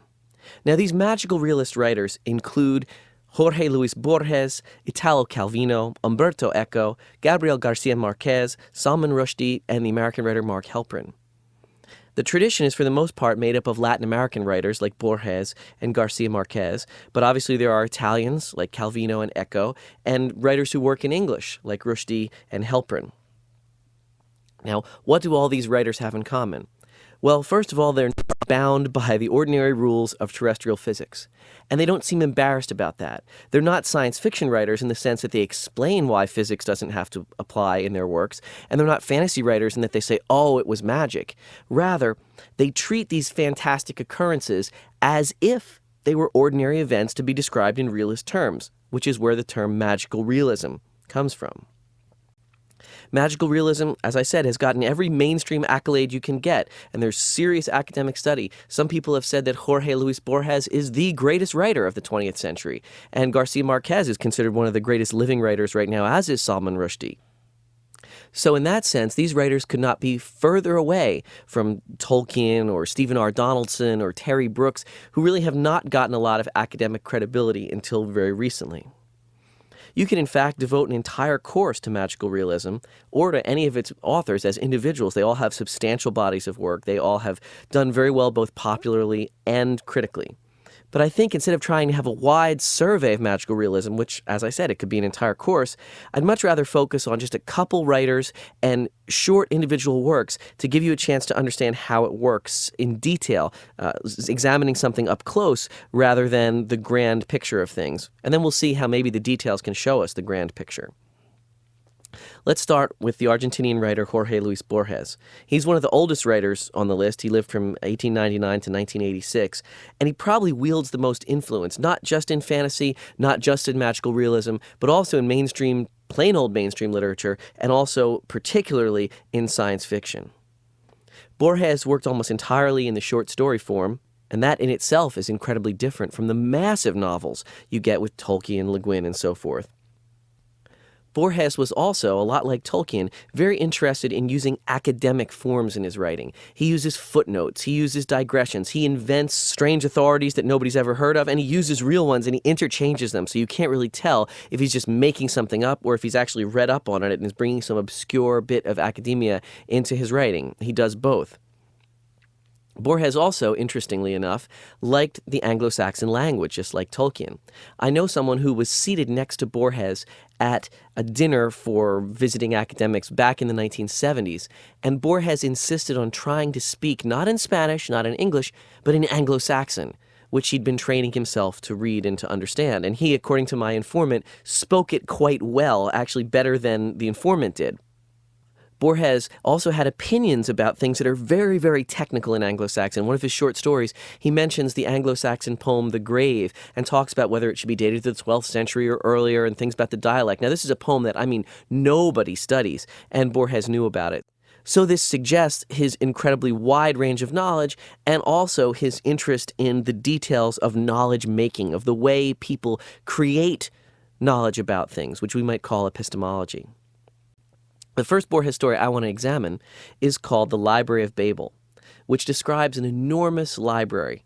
I want to add, actually, that it's not an infinite library. This is a mistake that many people make. They say, it's infinite. They read one line in the story that says, perhaps it's infinite. But in fact, since Borges says every shelf in the library is filled with books, you can calculate the exact number of books in the library. Now, that number turns out to be larger by many orders of magnitude than the number of atoms in the entire universe. And one of my colleagues at Wheaton, Professor Bill Goldblum-Block, has calculated that number and found out a bunch of very interesting things about the mathematical implications of the Library of Babel. But just leave that aside as that it's not infinite, it's finite, but it's so large that you could spend thousands and millions and billions of lifetimes and never examine all the books. Well, why is this important? Well, if you think about the Library of Babel as a representation of Borges's thought, and I think it is, you'll see that he's got the combination of that the library contains every book ever written and every variation of every book ever written. For example, there's Moby Dick. And there's Moby Dick with one typo on page 312. And there's Moby Dick with two typos on page 312. There's the true story of your life. And there's the true story of your life that gets your mother's maiden name wrong, and so forth. The problem is, in amongst all these true books are an unimaginably vast number of untrue books, of books that are just gibberish, of books that are the letter A for 400 pages, of books that are the letter B with one A at the end, and so forth. And so librarians can never find complete books. The odds of them finding a complete, interesting book are so small that they never find them. Now, what Borges does with this library that connects it up with fantasy is that he describes it as if it's the most natural thing in the world. As if his main character, who supposedly has spent his life in the library, is writing down something completely factual about his own life. There's no hint that, wow, isn't this strange and fantastic and unusual? It's just the way things are. And in that sense, it's a conceit very similar to Tolkien's The Red Book of Westmarch, from which he then translates all of his Hobbit stories and everything else in The Lord of the Rings. It's not precisely the same, because Borges is moving with this realistic tradition, but it's very close. Another story of Borges's that is relevant is Tlon Uqbar Orbis Tertius. It's a story about a non-existent book. In this case, it's a volume of the Anglo-American Encyclopedia that contains at its very end an entry on the region of Uqbar. Now, the narrator and his friend find this, and they search through libraries trying to discover more about Uqbar. They eventually learn that it's an invention of a whole kind of secret society of astronomers, biologists, engineers, metaphysicians, poets, chemists, algebraists, moralists, painters, geometers, and it's all directed by some obscure man of genius. These people have been writing the encyclopedia of a planet, Tlon, and its civilization. But this planet and its civilization do not exist. They're being made up entirely by people who really know the details of this. Now, what Borges adds in here that's really fantastic is that the writing of the encyclopedia has begun to create the things that people are writing about. When people believe there's something to find, Borges says, they end up somehow creating it, whether with their minds or some other way, it's not entirely clear, and they end up finding it. The fantasy creates the reality. And Borges writes as if they're both equally real. In a sense, they are, because they both inhabit the minds of his readers. Borges' magical realism in this story and in many, many others is cerebral. It's detached. He was very mathematical. He loved math. He collected books about math. He read about math. He included sophisticated mathematical material in his stories. And so in the sense that he's like Tolkien, he uses the techniques of a scholar to create a false documentary trail and a pseudo-authority for his fantasy. But on the other hand, he's not like Tolkien, and that he's not interested in creating a history of the elves or a mythology for England or a mythology for Argentina.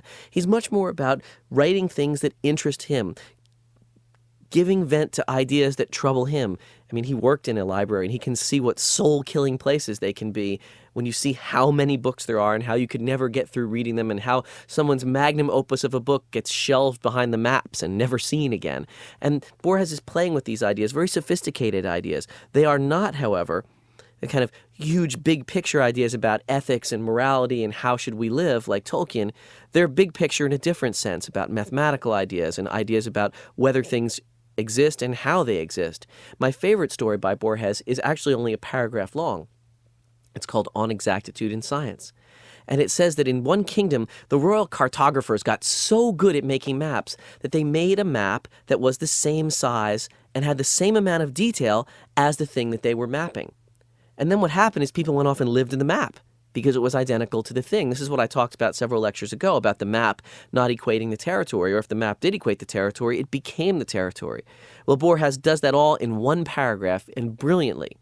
It's not the same kind of thing that Tolkien wants to do in hundreds and hundreds and hundreds of pages of creating a reality. It's more of an abstraction. If we move on from Borges to the Colombian writer, Gabriel Garcia Marquez, who was born in 1928 and is still writing today, Garcia Marquez generates authority in a very different way.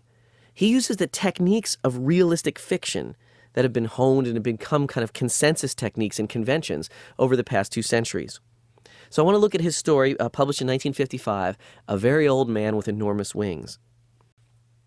Garcia Marquez starts the story with a very straightforward, completely unpoetic description that characterizes serious realist fiction. It could be in Hemingway, it could be in Faulkner, it could be in any of the major writers that you read in school as exemplifying the 20th century. Here's how it starts. On the 3rd day of rain, they had killed so many crabs inside the house that Pelayo had to cross his drenched courtyard and throw them into the sea, because the newborn child had a temperature all night, and they thought it was due to the stench. Out in his yard, then, Pelayo finds a very old man with enormous wings. It obviously seems to be an angel, except these are enormous mangy buzzard wings, and the man is dressed like a rag picker, and he's seemingly half unconscious and very, very sick. So they lock him in a chicken coop. So they've got this angel locked in the chicken coop. The man's too human. He smells bad. His wings are filled with parasites. But soon he becomes kind of like a fairground attraction. People travel all over to see him, and Pelayo and his family gather some money because of that, because they pay money to come see the very old man with enormous wings. It's even possible that this kind of strange, manky angel has performed some miracles, but they're not the miracles that people expect. There's a leper, but he grows sunflowers out of his sores instead of being healed. There's a blind man who grows 3 new teeth, but still blind. But it is sort of a miracle because with the money that's brought in by all these visitors, Pelayo is able to build a nice new house. During the winter, it seems like the old man's going to die. But in the spring, he grows all new feathers and he eventually flies away. It's a strange story. It's a beautiful story in the sense that everything in it's very ugly, like the crabs inside the house or the mangy feathers or the man with parasites who smells bad. But it's very beautiful because of the way Garcia Marquez handles the language. He acts like he's just reporting the story. He's not making up anything specifically interesting. He doesn't say, oh my gosh, you have to see this very old man with enormous wings. Just the very old man with enormous wings shows up after the storm, either washes up or is blown out of the sky or something like that. And then here's the realism of the story. That is the realism part. And the magic is that the man has enormous wings. This story, more than anything else, and even more than the Borges stories, shows that what separates fantasy from magical realism is style. Magical realism is an offshoot of modernism, and the big thing about modernism, about make it new, is sentence style. That's not what the modernists admit, but really when you study it, that's what they're all about. Make it new. Make the sentences different than sentences everyone has written before. Make the sentences so new that they are distinctive to you in some way, and eliminate anything that might be a cliche, anything that you might have read before, unless you're going to make fun of it or be ironic or mock it. That's what modernism is about, and that's what magical realism is about. It uses those kind of what we could call a meta-convention. Don't follow the conventions is the convention we're going to follow. Magical realism is also like modernism in that it's ironic. It's detached.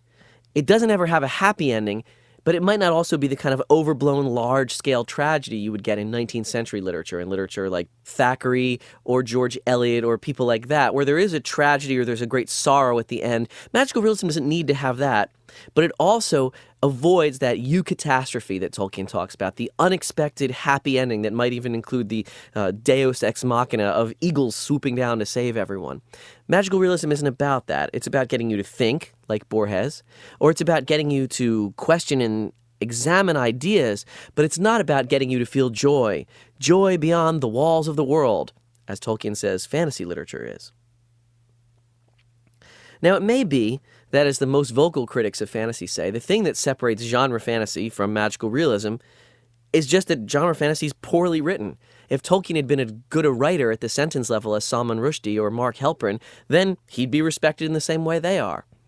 I think that's a mistake. And I think that's a mistake for a couple reasons. The first is that Tolkien had very, very strong control of what he was writing. It's not that he couldn't write sentences in a modernistic view. He does this in one of his letters where he shows how Theoden the king would have spoken in 20th century England, and he gets it right. I mean, it seems very reasonable and realistic dialogue. I mean, almost anyone can write dialogue if you're willing to listen carefully.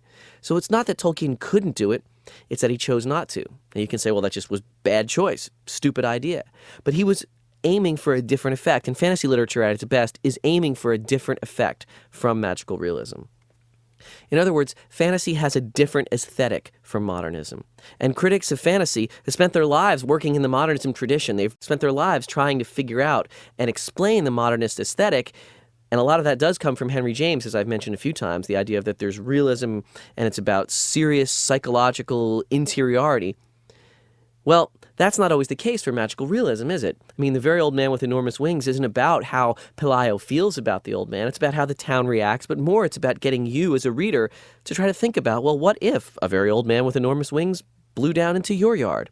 The Library of Babel isn't so much about an ironic distance as, isn't that an incredibly cool idea? And then, isn't that an incredibly scary and depressing idea, which is how the story eventually concludes. And you can see this in a lot of magical realism. I will say that in some of the works, Salman Rushdie, for example, in Haroun and the Sea of Stories, Rushdie's going for a slightly happier feel or a more dreamlike feel, though that book is, is it children's literature? Not really, but it certainly takes place in sort of a childish view. It's a very hard book and a beautiful book. It's a hard book to deal with critically, but it's a beautiful, fun book to read.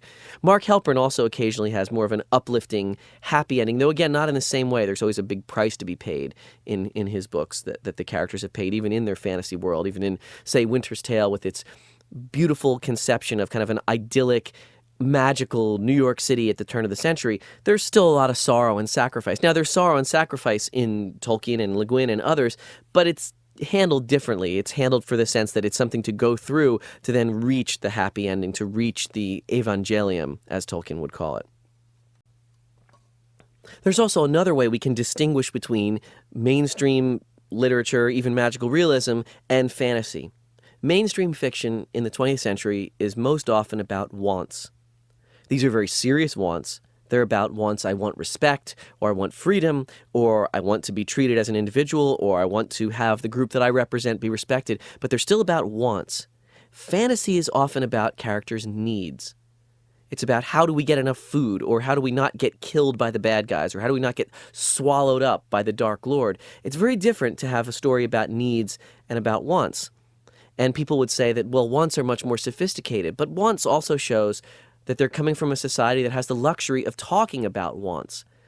Literature about needs often showed up in the 19th century in books by Dickens, or even into the early 20th century in things like the works of Theodore Dreiser or Maggie, A Girl of the Streets. Even Upton Sinclair's The Jungle. It's not really a novel, but it has a lot to do with about needs, about who's getting what food. That kind of class-based literature was about needs, but it always gets modified and changed into things about wants, about respect, and about freedom. And those are important things. I don't want to put them down. I just want to point out that literature that's about wants is coming out of that Henry James tradition, a very comfortable, a very settled tradition, and a tradition that was written by people who had enough food on the table. I mean, when Virginia Woolf talks about you need 3 guineas and you need a room of one's own, she was a rich person who had all that stuff. And so she's writing about the things that other settled people have. Even people I love like Thackeray, who's writing about people grasping and wanting money, they're again writing about people who don't have as much money as they should have rather than about people who are starving. You really have to go back to people like Jack London and writing the adventure stories, The Call of the Wild and all those northern stories, or the kind of adventure stories of Rider Haggard and the not so serious adventure literature that Tolkien was inspired by to talk about needs rather than wants. And I know this is a broad generalization, and we can find both in both kinds of literature, but I think it's a worthwhile set of categories to look at. This means that mainstream fiction betrays its roots in the courts, or at least among the elites, and fantasy literature has its roots in the populace. Fantasy literature is popular, it sells, it needs to make money. Mainstream literature has patrons a lot of the time. Many writers of mainstream literature have other jobs in academia. There are professors, there are distinguished fellows attached to institutions. They write for their patrons. They say they write for themselves, but of course they have to please their patrons in some way. Fantasy writers have to please the marketplace, and that makes a big difference. Now, I'm not saying that a mainstream writer doesn't please the marketplace, because certainly Gabriel Garcia Marquez has sold thousands and millions of books. And certainly Mark Halperin is on the bestseller list, and Salman Rushdie, everything he writes is a bestseller practically, as well as being a serious work. But there is that difference that we need to note. There's also the fact that fantasy literature, as Tolkien says, is supposed to generate escape. And while mainstream literature can generate escape while you're reading that, especially I would think Salman Rushdie, when you're reading Salman Rushdie, you enter in an entirely different world and you do escape from the world that you're in now. But when you're at the end of the book, when you've finished it, you're not just back in the world that you started in, but you're back in the world thinking about things that are in that world. The Tolkien fantasy, Ursula Le Guin's fantasy, it seems to be when you finish the book, you can still escape into that fantasy realm, as so many people do. And not just the people who dress up at conventions, but the people who think very deeply or imagine very deeply what elvish poetry would be like, or what it would be like to have eternal life and so forth. All of these things have a very different effect than mainstream literature, even magical realism. In fact, I would say magical realism does the opposite of escape. It takes the realistic conventions of language, applies them to fantastical situations or events, and therefore it brings the reader's thoughts back on the language itself, not on the things that are behind the language. It's hard to think, like again, reading Salman Rushdie, what is behind the language? It's all about the language. It's about the beauty of language. It's about the beauty of language the way certain flute concertos can be just about the sound of the flute even more than they can be about the tune that it's playing. In Tolkienian fantasy, despite all the pains that Tolkien or Le Guin or others take to their language, it's about the language generating something else, not the language as an abstract entity. Now, if we want to view this negatively, we can say that magical realism, rather than providing escape, tries to show that there is no escape. That even if we talk of impossible things, we can't escape the prison house of language, as Foucault would describe it, the constraints of the world and the constraints of our intellectual systems. But I don't think this stance comes through in every writer of magical realism. It certainly doesn't come through in Halpern and Umberto Eco, but it's there a little bit, and it's one of the reasons that magical realism, as beautiful as it is, can be profoundly depressing to read. Even one recognizes the beauty and the intellectual accomplishments of the writers, you can sometimes finish a magical realist book, a Garcia Marquez book in particular, and be like, wow, that was beautiful, and now I'll slam my head on the door. And that's one of the problems with magical realism to me, is that it doesn't achieve that level of escape that fantasy does. And I would love to see writers who are that good, writers who have that sentence-level skill, applying their skills to something that's more uplifting, like fantasy literature, and maybe not the same just kind of sterile, in the end, play of language that so many of the magical realists do. Tolkien, Le Guin, others, they have no problem with language creating reality, but they want that reality to be better than the real reality of the world. They want it to be more powerful. They want it to be more awe-inspiring. They don't want it to be limited to the things that can be described realistically.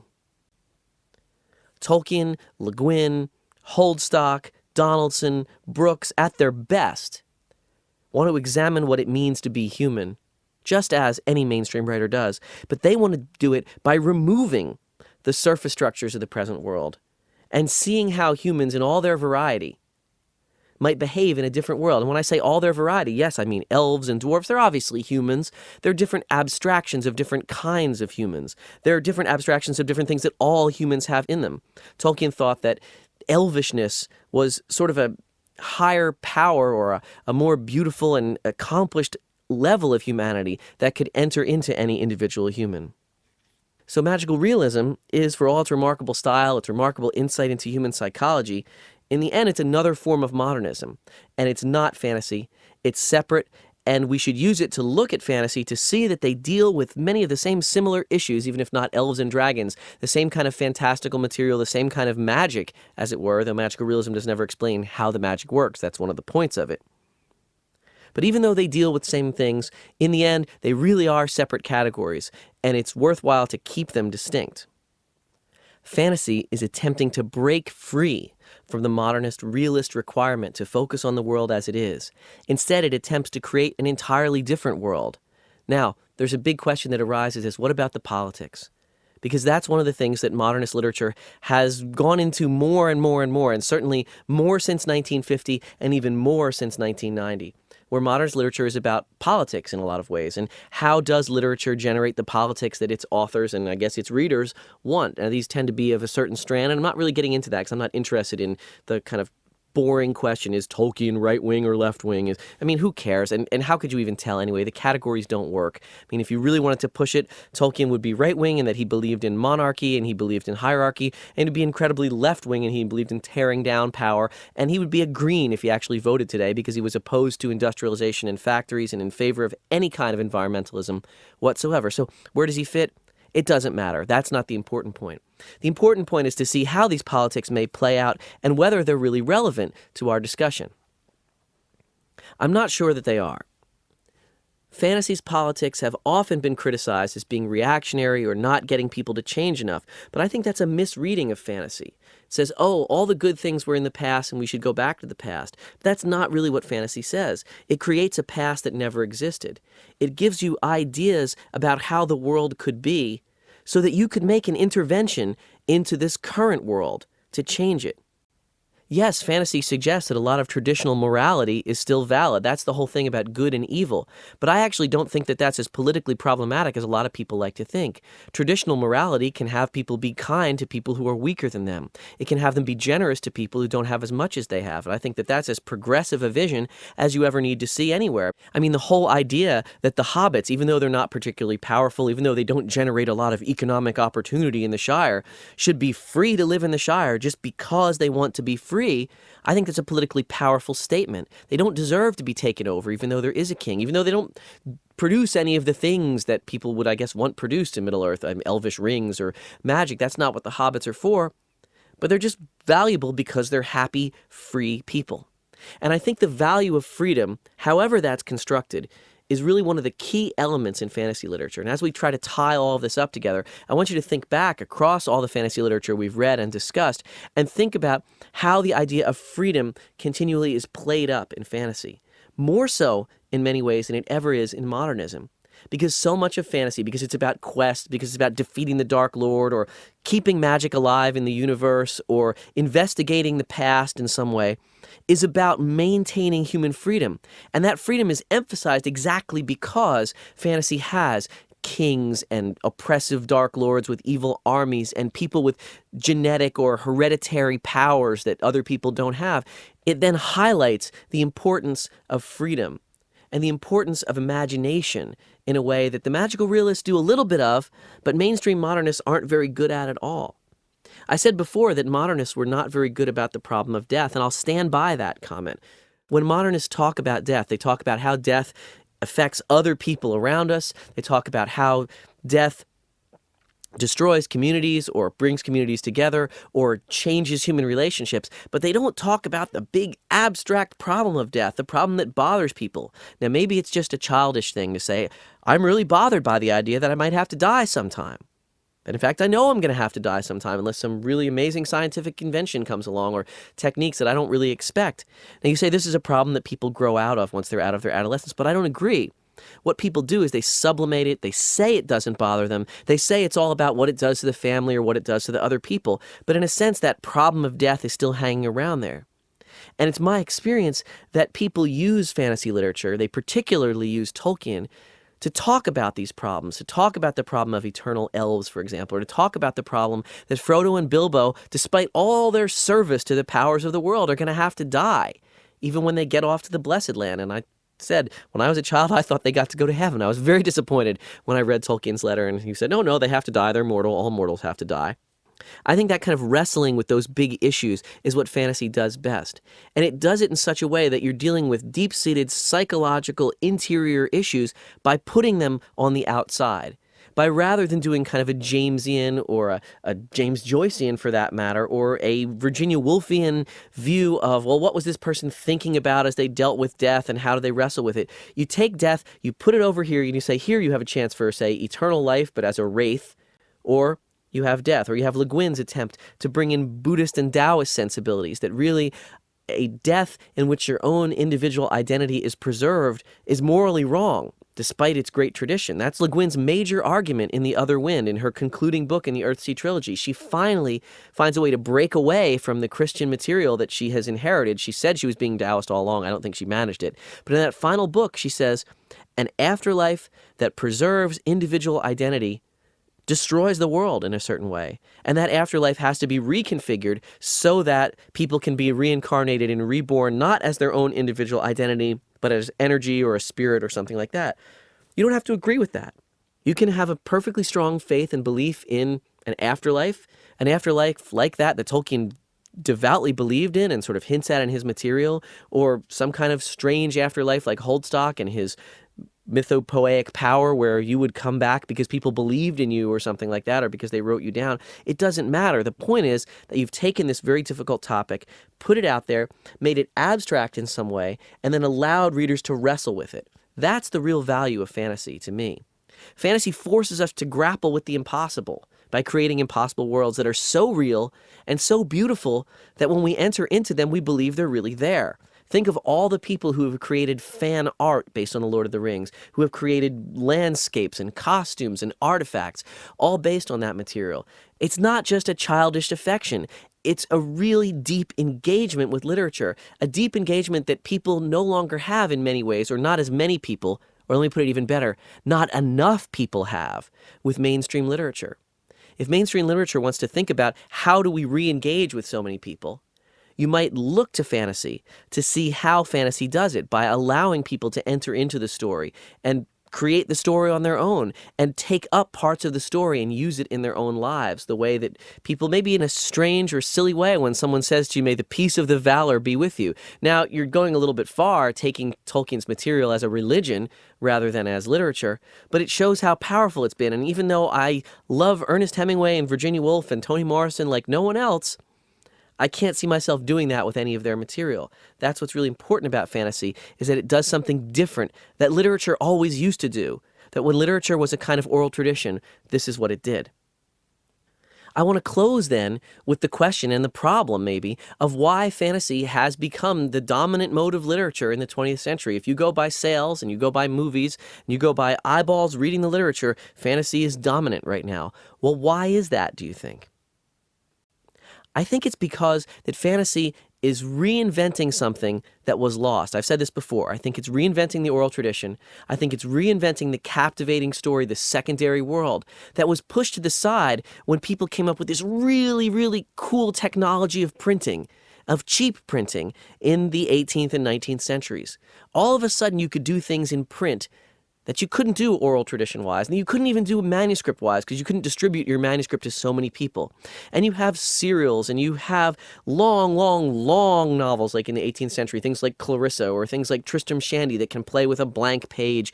There's a blank page in Tristram Shandy, and the author says, "Now you draw the picture of your lady here, and then you can see what I'm seeing," and so forth. You can't do that in oral tradition.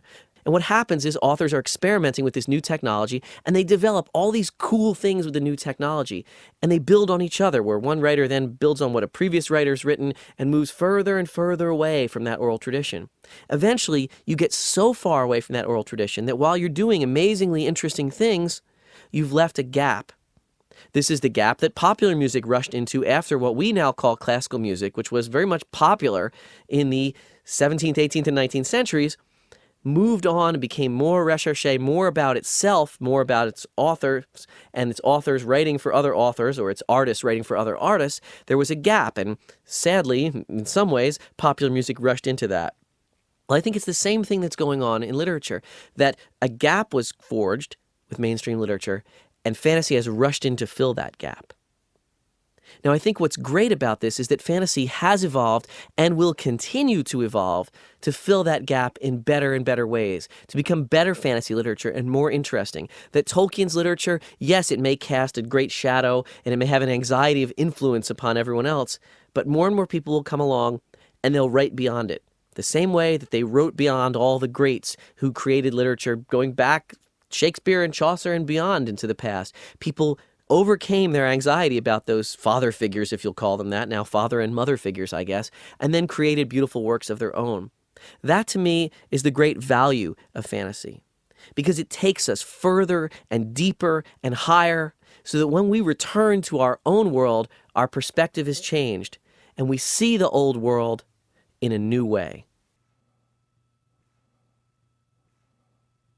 This ends Lecture 14. Now that you've completed this course, be sure to test your comprehension by taking the final exam. You'll find the exam on this course's webpage at www.modernscholar.com. If you enjoyed this program, the Modern Scholar series from Recorded Books offers courses in a variety of subject areas taught by the world's greatest professors. Call 1-800-636-3399 or visit the course's webpage for a free catalog. This course, produced by John J. Alexander, is copyrighted 2006 by Recorded Books, LLC. The lecture text is copyrighted 2006 by Michael Drought. The lectures were recorded and edited under the direction of Spencer Avila and Matthew Kavnar.